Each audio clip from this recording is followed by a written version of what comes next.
Untuk Yamaha DBR sendiri sudah support data JLL, teman-teman.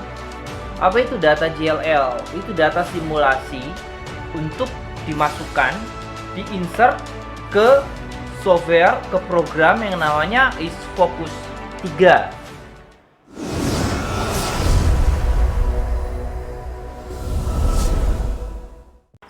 Oke teman-teman, pecinta Pro Audio dimanapun Anda berada, jumpa lagi bersama kami, channel Hobi Pontar Manado. Kali ini, di kesempatan kali ini saya mereview produk yang paling banyak orang review.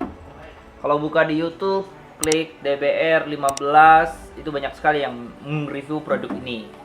Tapi kali ini saya akan mereview dengan cara saya, yaitu seperti biasa, saya akan mencek salah satu juga frekuensi respon si speaker ini, dan juga menjelaskan fitur-fiturnya dan juga tanggal lahirnya juga.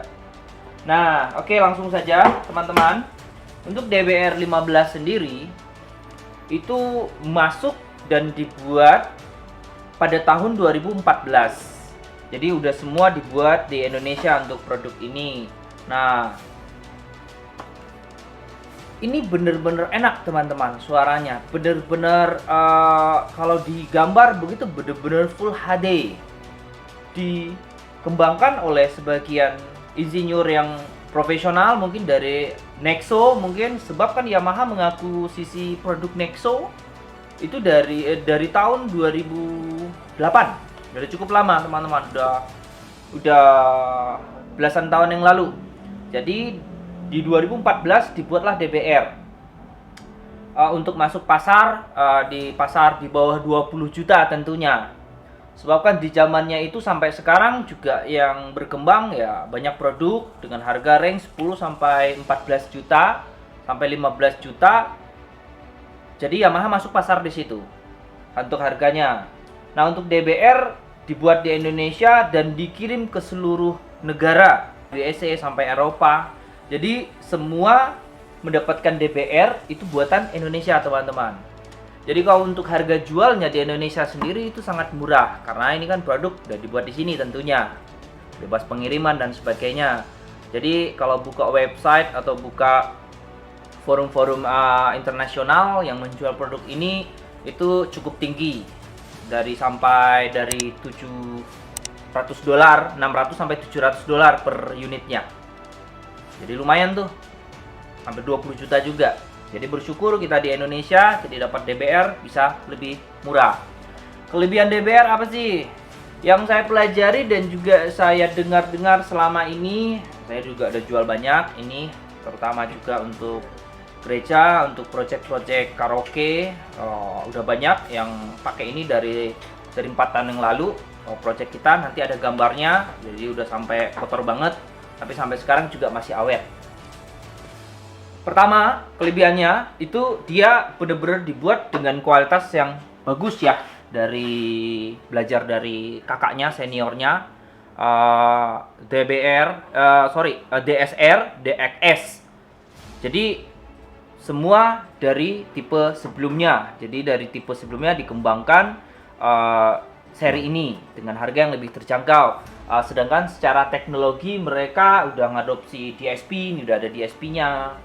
Dan juga salah satu yang keren di sini udah pakai VRX tuning, yaitu dimana fasanya selain frekuensi respon yang flat plus minus 3 dB, fasanya juga antara high dengan mid-nya atau low-nya bisa disebut, itu benar-benar menyatu. Itu keren banget. Nanti ada contoh gambarnya saya tunjukkan. Nah, untuk teman-teman juga wajib tahu di sini dia udah pakai amplifier kelas D, yaitu switching amplifier, nanti ada gambarnya, dengan efisiensi yang tinggi, dengan total mampu mengcover desain speaker ini dengan daya 1000 watt. Kalau ini punya sensitivity 132 dB, cukup kencang teman-teman untuk kebutuhan hari-hari. Elektron, band, monitor itu cukup kencang. Jadi bedanya dengan yang 12 in adiknya, itu dia punya frekuensi respon yang lebih kecil, yaitu low-nya ini lebih bagus, tentunya lebih bulat lagi. Jadi untuk DBR itu punya kualitas yang sangat baik dari desain struktur bodinya, model plastik yang sangat-sangat presisi, udah support monitor tentunya. Nah, untuk depan dia menggunakan grill yang benar-benar rigid, solid, kuat, jadi anti peot, istilahnya begitu. Nah, dia punya frekuensi respon yang 15 inch, teman-teman. Saya lihat ya, nyontek. Dari 50 Hz sampai 20 kHz, benar-benar keren. Low-nya tebal. 15 inch dengan voice coil 2,5 inci, dengan tweeter 1,7 inci, umum. Dia belum neodymium, dia masih ferrite. Ya, dengan spesifikasi vertikal, horizontal, coverage areanya untuk lebarnya sendiri kiri dan kanan itu hampir umum, pada umumnya di 90 derajat. Kalau untuk vertikalnya atas dan bawah, dia mempunyai coverage area 60 derajat, teman-teman. Dengan total output 132 dB SPL. Cang. Cakep. Nanti kita lihat belakangnya. Nah, terus di sini dia juga cukup ringan. Untuk DBR 15 itu cuman sekitar 19 kilo. Jadi cukup satu tangan bisa. Jadi enteng, beda dengan yang masih belum kelas D, itu bisa tembus 33 kilo sampai 40 kilo per unitnya. Dia juga bisa dipasang pakai standing tentunya.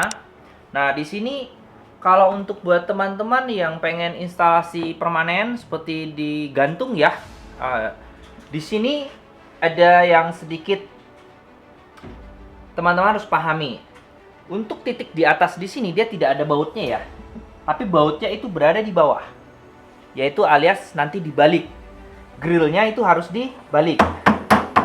Nah, jadi mereknya pasti di posisi di atas nanti, tapi tinggal buka, teman-teman balik sendiri ya. Nanti ada gambarnya, nanti ada contoh gambarnya. Ini grillnya benar-benar tebal seperti ini dalamnya.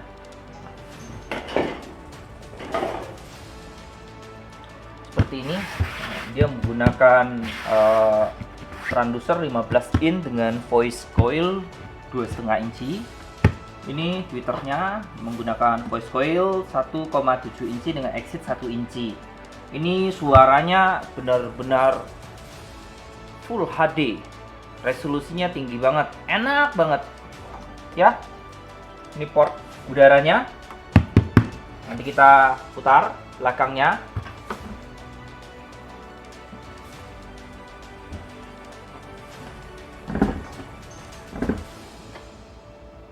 Ini teman-teman belakangnya. Di sini ada satu lubang baut. Jadi saat dibalik itu, ini yang baut ini yang untuk ditarik nantinya. Ini tinggal lepas saja kertasnya. Ini bawahnya. Nah, di sini bautnya. Di sini bautnya. Ini baut kiri, ini baut kanan ya. Jadi dibalik nantinya.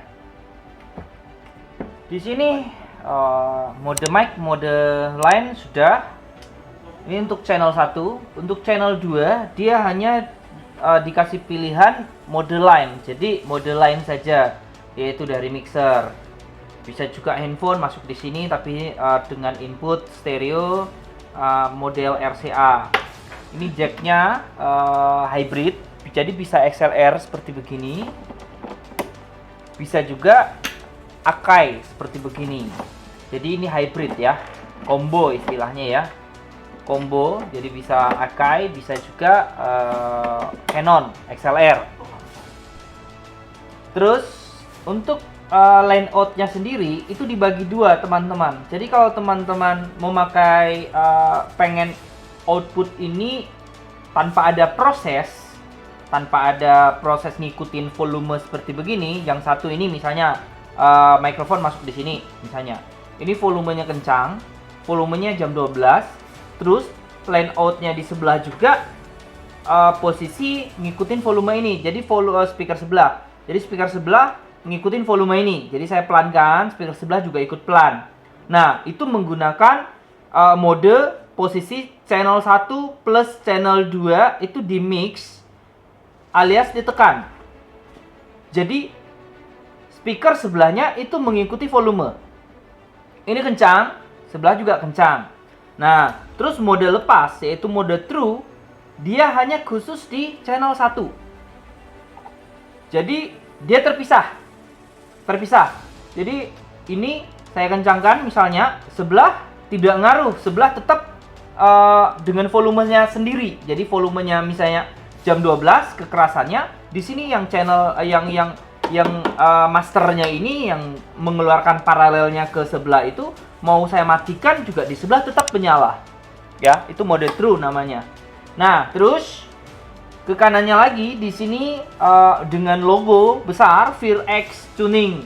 Nah, ini kelebihannya, satu-satunya speaker aktif yang di bawah 15 juta sudah menggunakan teknologi ini. Jadi teknologi ini hanya diadopsi speaker-speaker mahal, teman-teman. Speaker-speaker di atas 20 juta. Jadi untuk saingannya yang menggunakan teknologi ini belum ada yang untuk brand-brand ternama yang membuat juga middle class ke bawah masih belum menggunakan Veer teknologi. Untuk DSP-nya sendiri itu sangat bagus. Di sini dia ada preset tentunya untuk FOH atau untuk main itu dengan mode dikontur. Kalau dikontur sendiri, kalau saat kita aktifkan mode dikontur, mode loudness, jadi low frekuensi mungkin lebih kencang. Nanti ada contoh gambarnya. Dan juga nanti kita akan tes dengan Smart Live, kita baca frekuensi saat kita pakai mode dikontur. Itu apa yang terjadi saat kita menggunakan flat. Ini flat off ya. Off berarti flat, tanpa ada penambahan pengurangan. Nah, terus yang paling bawah itu monitor. Nah, untuk kebutuhan monitor di panggung biasanya low frekuensi itu cenderung dikurangi karena dia berada di lantai. Ada efek namanya efek penambahan karena efek lantai, boundary efek istilahnya. Nah, terus ke bawah lagi di sini ada namanya low cut. Speakernya punya low cut yaitu di dua frekuensi, di 120 Hz dan juga di 100 Hz. Untuk sisanya sendiri normal, nih input listrik, on off-nya sendiri. Di sini ada signal limiter, di sini ada signal, di sini ada proteksi, di sini ada power. Umum, teman-teman juga udah bisa paham kalau yang biasa dengan speaker aktif ini umum. Untuk Yamaha DBR sendiri udah support data JLL, teman-teman. Apa itu data JLL? Itu data simulasi untuk dimasukkan, diinsert ke software, ke program yang namanya ISFocus 3. Jadi saat kita menentukan titik speaker di sini dengan lebar gedung segini, panjang segini, kita taruh speaker di antara kiri kanan, begitu jauh dari dinding, di titik dimana tepatnya kita bisa lihat di aplikasi atau di program di ISFocus 3. Jadi dia udah punya data JLL. Jadi teman-teman bisa download di website resminya. Nanti ada gambar apa itu ISFocus, apa itu data JLL. Ya, seperti ini gambarnya. Jadi kita bisa menentukan, kita bisa melihat secara virtual coverage area yang dihasilkan oleh DBR 15. Jadi dia udah support seperti itu. Jadi kalau aktif profesional itu pasti ada data JLL-nya seperti brand-brand yang ternama yang lainnya.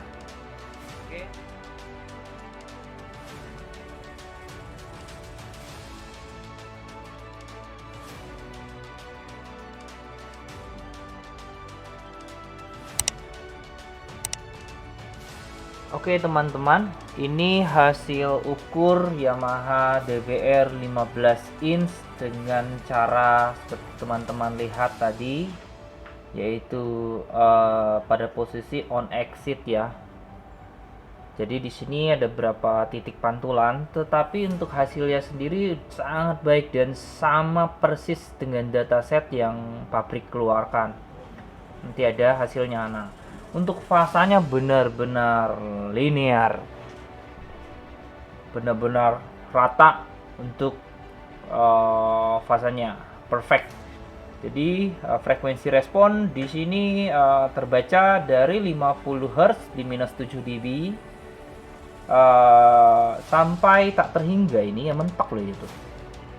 tuh mentok tuh sampai 20 kHz itu masih mentok tuh, masih mau tuh. Mungkin 22 mungkin sekian udah roll off harusnya ya.